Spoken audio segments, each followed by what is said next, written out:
ಇನ್ನು ಮುಂಗಾರಿನಲ್ಲಾದ ಅತಿವೃಷ್ಟಿಯಿಂದಾಗಿ ಸಂಪೂರ್ಣ ಬೆಳೆ ಕಳೆದುಕೊಂಡು ಸಾಲದ ಸುಳಿಗೆ ಸಿಲುಕಿರುವ ಬೀದರ್ ಜಿಲ್ಲೆಯ ರೈತರು ಸದ್ಯ ಬೇಸಿಗೆಯಲ್ಲಿ ಸುರಿಯುತ್ತಿರುವ ಈ ಅಕಾಲಿಕ ಮಳೆಗೆ ಹಿಂಗಾರಿನ ಜೋಳವನ್ನ ಕಳೆದುಕೊಂಡು ಮತ್ತೆ ಸಂಕಷ್ಟಕ್ಕೆ ಸಿಲುಕಿದ್ದಾರೆ. ಔರಾ ತಾಲೂಕಿನ ವಿವಿಧೆಡೆ ನಿನ್ನೆ ಸುರಿದಂತ ಭಾರೀ ಮಳೆ ಗಾಳಿ ಸಹಿತ ಮಳೆಗೆ ಹಿಂಗಾರಿನ ಬಿಳಿ ಜೋಳ ಸಂಪೂರ್ಣವಾಗಿ ನೆಲ ಕಚ್ಚಿದೆ. ನೆಲಕ್ಕೆ ಬಿದ್ದ ಜೋಳ ಅದರ ಬಣ್ಣ ಕಂದು ಬಣ್ಣಕ್ಕೆ ತಿರುಗ್ತಾ ಇದೆ. ಇನ್ನು ಜೋಳ ಕಂದುಗೊಳ್ಳುತ್ತಿರುವ ಹಿನ್ನೆಲೆ ಜೋಳದ ದರ ಕೂಡ ಕುಸಿಯುವ ಭೀತಿ ಬೀದರ್ ಜಿಲ್ಲೆಯ ರೈತರಲ್ಲಿ ಶುರುವಾಗಿದೆ. ಸಾಮಾನ್ಯವಾಗಿ ಮಾರ್ಚ್ ಏಪ್ರಿಲ್ನಲ್ಲಿ ಜೋಳದ ರಾಶಿ ಮಾಡುತ್ತಿದ್ದ ರೈತರು ಕಳೆದ 10-15 ದಿನಗಳಿಂದ ಮಳೆ ಸುರಿಯುತ್ತಿರುವ ಕಾರಣ ಜೋಳವನ್ನ ರಾಶಿ ಮಾಡಲು ಸಾಧ್ಯವಾಗದೆ ಕಷ್ಟಪಟ್ಟು ಬೆಳೆದ ಬೆಳೆ ಕಣ್ಣು ಮುಂದೆಯೇ ಹಾಳಾಗ್ತಿರುವುದನ್ನ ನೋಡುತ್ತಾ ಅಸಹಾಯಕ ಸ್ಥಿತಿಯಲ್ಲಿದ್ದಾರೆ ಬೀದರ್ನ ಜನರು.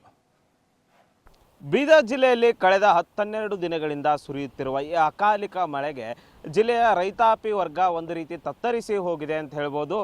ಏನು ಇವತ್ತು ಔರಾ ತಾಲೂಕಿನ ಕೆಲವೆಡೆ ಒಂದು ರೀತಿ ಗುಡುಗು ಮಿಂಚಿನ ಸಹಿತ ಮಳೆ ಬಂದಿತ್ತು. ಇದರಿಂದಾಗಿ ಏನು ಜೋಳ ಸಂಪೂರ್ಣವಾಗಿ ನೆಲ ಕಚ್ಚಿದೆ ಅಂತ ಹೇಳ್ಬೋದು.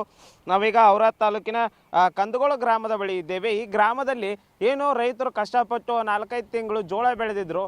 ಈಗ ಏನು ಬೇಸಿಗೆ ಸಮಯದಲ್ಲಿ ಸುರಿಯುತ್ತಿರೋ ಅಕಾಲಿಕ ಗಾಳಿ ಮಳೆಗೆ ಏನು ಜೋಳ ಸಂಪೂರ್ಣವಾಗಿ ನೆಲ ಕಚ್ಚಿದೆ ಅಂತ ಹೇಳ್ಬೋದು. ನೋಡ್ತಾ ಇರ್ಬೋದು ನೀವು ಯಾವ ರೀತಿ ಇಲ್ಲಿ ಜೋಳ ನೆಲ ಕಚ್ಚಿದೆ ಅಂತ. ಈ ರೀತಿ ಏನು ಮಳೆಯ ಸಮಯದಲ್ಲಿ ನೆಲ ಕಚ್ಚೋದ್ರಿಂದ ಸಂಪೂರ್ಣವಾಗಿ ಹಾಳಾಗುತ್ತೆ. ಈ ರೀತಿ ಕಪ್ಪಗಾಗ್ಬಿಟ್ರೆ ನಾಳೆ ರೈತರಿಗೆ 4-5 ಸಾವಿರ ರೇಟ್ ಇದೆ, ಇದನ್ನು 1-1.5 ಕೂಡ ಯಾರು ಕೊಂಡ್ಕೊಳ್ಳಲ್ಲ. ಇಂಥ ಪರಿಸ್ಥಿತಿ ಏನು ಈಗ ಬೀದರ್ ಜಿಲ್ಲೆಯಲ್ಲಿ ಬಂದಿದೆ ಅಂತ ಹೇಳ್ಬೋದು. ಏನು ಸಾಮಾನ್ಯವಾಗಿ ಫೆಬ್ರವರಿ ತಿಂಗಳಲ್ಲೇ ಮಳೆ ಬರಲ್ಲ, ಆದರೆ ಈಗ ಮಾರ್ಚ್ ಏಪ್ರಿಲ್ ತಿಂಗಳಲ್ಲೇ ಈಗ ಏನು ಮಳೆ ಬರ್ತಾ ಇದೆ.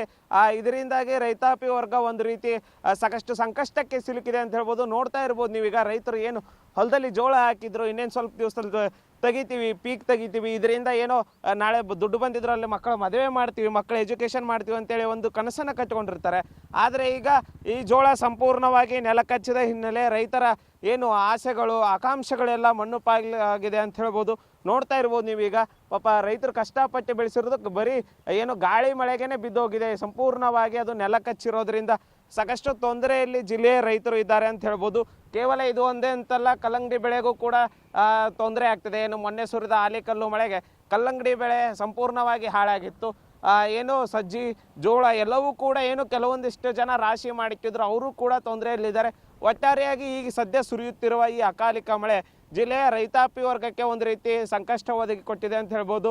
ಏನು ಸರ್ಕಾರ ಹಾಗೂ ಜಿಲ್ಲಾಡಳಿತ ರೈತರ ನೆರವಿಗೆ ಬಂದು ಏನು ಈ ರೀತಿ ಹಾಳಾಗಿರುವ ರೈತರ ಬೆಳೆಗೆ ಒಂದು ರೀತಿ ಪರಿಹಾರವನ್ನು ಕಲ್ಪಿಸಿಕೊಡುವ ಕೆಲಸ ಮಾಡುವ ಮೂಲಕ ರೈತರ ಬಾಳಿಗೆ ಬೆಳಕಾಗಬೇಕು ಅನ್ನೋದು ನಮ್ಮ ಆಶಯವಾಗಿದೆ. ಕ್ಯಾಮ್ರಾಮನ್ ಸಂತೋಷ್ ಜೊತೆ ದೇವರಾಜ್ ಹೊನಕೆರೆ, ಉತ್ತರ ಕರ್ನಾಟಕ ನ್ಯೂಸ್.